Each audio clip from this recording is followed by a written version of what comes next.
Here we go. Morning coffee with Malin Darris official crew. And on the flip side, on the B side, I will see you in the future. People keep asking me where to get these mugs. And someone made this and sent it to me. I might make some in the future, but I'll do one with coffee cheers, one with see you in the future, stuff like that. I have a designer now that's helping me design stuff, and she's doing great t-shirts, and she can do coffee cups like that. But good morning to everyone. I hope you had a good weekend. I'm currently broadcasting on YouTube here, and then I've got Periscope up top. So what's up, Periscope? I turned Periscope on today because I want to double up on my broadcasts. Why not? I don't have a cameraman to help me. I'm a one-man army. So I'll just broadcast in two places at once and kill two birds with one stone. Awesome. So this weekend, I'm going to do a quick weekend story, and then we're going to talk about the Grammys, because I didn't watch the Grammys. I stopped watching the Grammys in like 1997 because the music just kind of went weird. And, you know, it used to be like best rock performance, best hip hop performance, best album of the year, single of the year, video of the year, whatever. But now with the way music is, the joke with me is the Grammys next year should be, the categories should be like best guy who dances around on stage and lip syncs to music that he didn't write. That would be one category, you know, for like the Justin Bieber crowd. And then another one would be best female who lip syncs and dance to other people's songwriting and pretends to sing. You know, they have to rethink the categories. So before we get into that, what's really funny is today I went on YouTube looking for someone who was going to wrap up the Grammys, and no one did. I was trying to find info about the Metallica show. No one did it, and I was like, man, I wish there was someone who did, you know, like entertaining and fun wrap-ups of the Grammys. And I thought, wait a minute, that's me. That's me. So I have to do it. It's going to be me. So first of all, this weekend, man, I have a great idea for you guys, especially if you're from my world, when I grew up. Video game arcades were a huge thing. And a friend of mine's birthday was this weekend, and she wanted to hang out. And I don't really like hanging out in bars because I don't drink anymore. It's no fun. When you don't drink in a bar, it's no fun. You realize how much it's not fun. But I thought, what could we do? And so I Googled Studio City arcades, where she is living.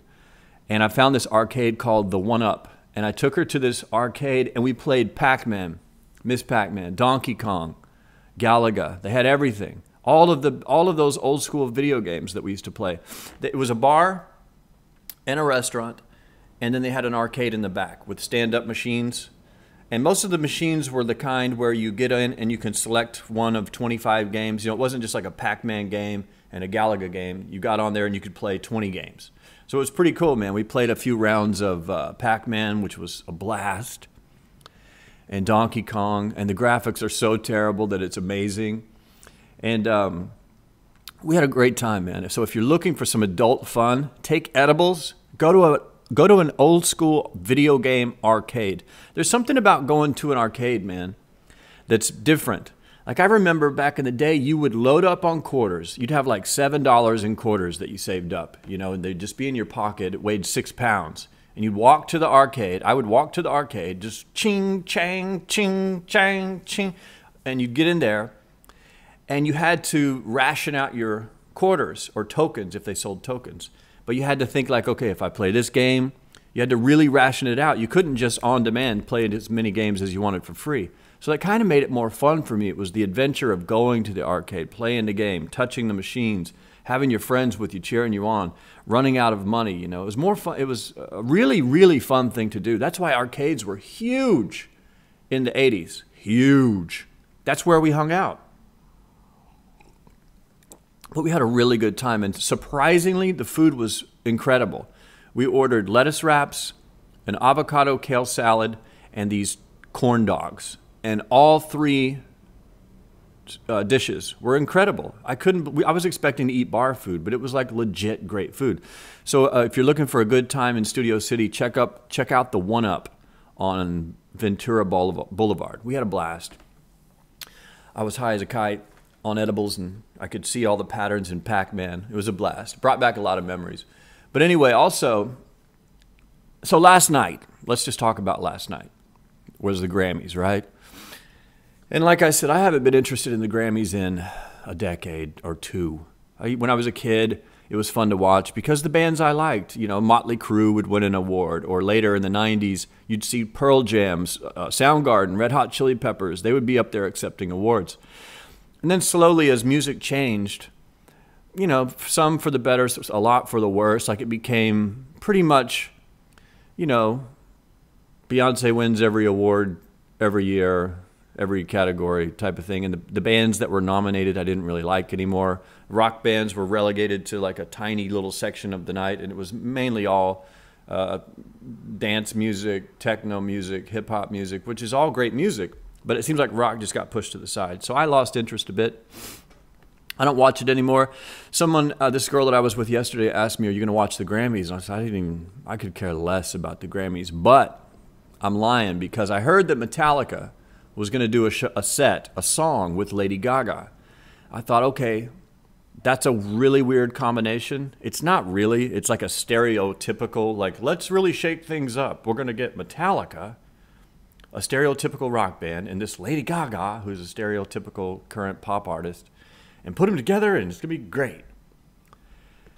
And I didn't see the Grammys, but I did look up that performance. And what I saw was a disaster, a horrible idea, terrible idea. If I had any faith left in Lady Gaga or any interest left in Lady Gaga, after seeing that performance, it's all gone. I have no interest left. She was interesting in the very beginning to me. And actually a friend of mine was supposed to go on tour with her on her first tour as the keyboard player. But I think it was a tour with Kanye or someone like that, some huge tour. And the headliner that she was going to open for, I think it was Kanye, actually freaked out, canceled the whole tour, and he didn't get the job. And, you know, fortunes were lost and things changed, and she blew up like a year later. But I liked her back then. She was interesting. But then the more she plays, to me, it's just Madonna covers, like the same dances, the same outfits, the same songs for 100%. Like her music is just kind of, it's like they just take a Madonna album and go, okay, how do we change this enough to where she won't sue us? And then they record that and put it out, and people are like, God, it's amazing. It's Madonna. Madonna was amazing. Lady Gaga, I don't know. But anymore, right now I could care less, because let's start from the introduction. I forget who the chick is from Orange is the New Black, but she introduced the show. She was supposed to say, ladies and gentlemen, thank you for watching the Grammys. Here's Metallica featuring Lady Gaga, right? It was a Metallica song with Lady Gaga singing on a verse. And for some reason, this idiot who introduced the set, I call her an idiot, but it's just she made a huge mistake. And she just said, ladies and gentlemen, 6-time Grammy Award winner, Lady Gaga. And then Metallica came out and played with Lady Gaga singing background vocals. I was like, what the hell was that? Like she didn't even say their name. Like that's disrespectful as hell. And to me, she claimed, oh, I must have just forgotten. But it was like when they told her she was going to introduce Metallica and Lady Gaga, all she heard was Lady Gaga. She's like, oh my God, I'm going to introduce Lady Gaga. I can't wait. This is so amazing. I love Lady Gaga, Lady Gaga, Lady Gaga. Metallica never even registered. Because when you're rehearsing your lines, you have one line. Ladies and gentlemen, Metallica and Lady Gaga. It was like when it registered in her head, Metallica didn't quite make it. So it was just, ladies and gentlemen, Lady Gaga. Total disaster of an intro. Then the song started, and the second the song started, I watched it on YouTube. The instant the song started, Lady Gaga and her dancers started dancing. And right then I knew, like, this is going to be a train wreck on top of a car crash. Because what it was like a parody of rock and roll, of hard rock. The dancing, the style, the clothes they had on, the makeup, everything was like, they had dressed up for Halloween as rock and roll girls, which is ridiculous. It looked really bad. And then the dancing was like the stereotypical whipping your hair around, you know, like a stripper kind of dancing to rock and roll or whatever. Maybe she watched some 80s videos and took their moves, but it was a parody, man. It was almost like, it was disrespectful in a way. It was kind of like, you know, There aren't. I could see like for hip hop, you could get online and learn some, because hip hop has dance moves. Like that pop music in general has dance moves. You can do this choreographed stuff. They choreograph everything together. It's mainly entertainment. It's not even music. It's like a show. It's not a song. It's a performance of a show. And dancing is a big part. But heavy metal, hard rock, like there's no dance moves. You can't learn heavy metal dance. You can, but you'll look like a moron like she did last night. And I hate to be negative, but I have to speak my mind on this because it's driving me nuts. And no one else is doing it. So the song starts. She started dancing. I'm cringing. I think rock and roll fans around the world were cringing, going, oh, God, this is going to be a disaster. And then James Hetfield's mic doesn't work. And you would think, after Metallica's been around, they've been around 25, 30 years, one of the biggest bands on the planet, you would think they would at least sound check the mic and have it turned on for James. It was weird. Grammys should be, whoever ran the sound should be fired. Like, that just shouldn't happen, man. It just shouldn't happen. How can that happen? Anyway, you can forgive that. They turned it on. He made the best with it. He went and sang with her on her mic, and that helped. At least the song continued. And by the second verse, his microphone was on. But by then it was too late. I mean, you have this band that used to be the best rock heavy band in the world. You know, and their last album was pretty good, probably better than anything they've released in a couple decades. But when you compare it to something like songs, you know, you compare the songs on this new album to stuff like Motor Breath or Phantom Lord or Seek and Destroy or Fade to Black. Fade to Black might be one of the best songs ever written, like in all genres. You know, it's like Thriller, Stairway to Heaven, Fade to Black. You know what I mean? It's right. It's up there. So their new songs are okay. They're kind of doing a throwback to their old song or their old sound, but it was still raw. It's still not great. I'm not a fan. So by the end of the first verse, I was done, man. It was horrific to watch. James was pissed. The mic's not working. Lady Gaga was doing dance moves, like pretending to be heavy metal for 3 minutes. It was awful. Can we please just stop? Lady Gaga's not. You're not rock and roll at all. Not heavy metal at all. Just do your thing. I mean, it's when Run DMC teamed up with Aerosmith. That was an epic combination. Whoever thought that up was a genius. They put it together, rock and rap, boom. It went off like a bomb. It was incredible. And they keep trying to recreate that magic. Okay, I got it.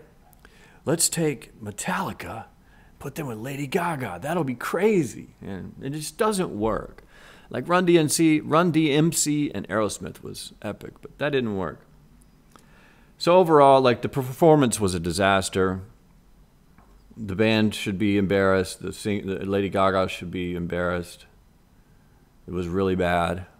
I'm glad I didn't watch the rest of the Grammys because it just looked awful. I did watch Adele's footage of her show, like she was singing out of key or something, didn't like how it was going, and she started the song over. That was pretty cool. And I like how when Adele accepted her award, she said, I can't accept this because Beyonce is my favorite artist of all time, and her album is amazing. That's pretty cool when someone can get up there on that stage. That's what I used to like about the Grammys. The Chili Peppers would get up there in the 90s and say, first of all, these awards don't mean anything. They would start with that. Awards are nothing. It's all about the music, the art. We're happy to be here, but this award means nothing. We all get that, right? Because they don't mean anything. You'll sell more albums. But it's basically just a bunch of people like voting for each other and high-fiving and giving away trophies. And it's stupid. And so when Adele got up there and did her speech, it's like, okay, she gets it. She gets that maybe she wasn't the best person for this award. Maybe Beyonce should have won, and she called him out. But it's the people that take it so serious and they're crying. And I get it as an artist. I would cry if I won a Grammy. But as a fan, you watch it and you go, come on, man, you don't need to cry. Like you're thanking God and Jesus, and you know your album wasn't really that good, and this other artist should have won, but you kind of won because you're the favorite, and you're crying. It's kind of weird. But I love Adele. I love her attitude. She's just not politically correct at all. She was dropping F-bombs, started her song over. So kudos to Adele and Beyonce and Metallica and Lady Gaga, because at the end of the day, they're all just doing their thing. I wish I could be in their place, sure. probably sprinkling a little haterade juice all over the performance. But listen, that Metallica show was a travesty. And no one else is talking about it on YouTube yet, so I felt like I had to say something. But that's it. If you watch the Grammys, or if you agree with me or disagree, let me know in the comments. Let me know what you thought of the show. Let me know your favorite Metallica song, and then I can gauge who you are, because depending on which album you choose a song from, I can tell a lot about you. So pick well, post it in the comments, and any thoughts and prayers you have for the Grammys, post them in there as well. And that's all I have today. I hope you're doing well. It's Monday.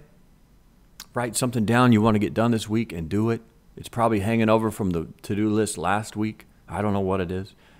Shave the dog's hair. Buy a gym membership. Make $1 million online in 2 days. Whatever. Get started. I'm about to get to work. I'm broadcasting on YouTube. Periscope still with me. And that's it. So everybody have a great day. And as always, exit coffee cheers.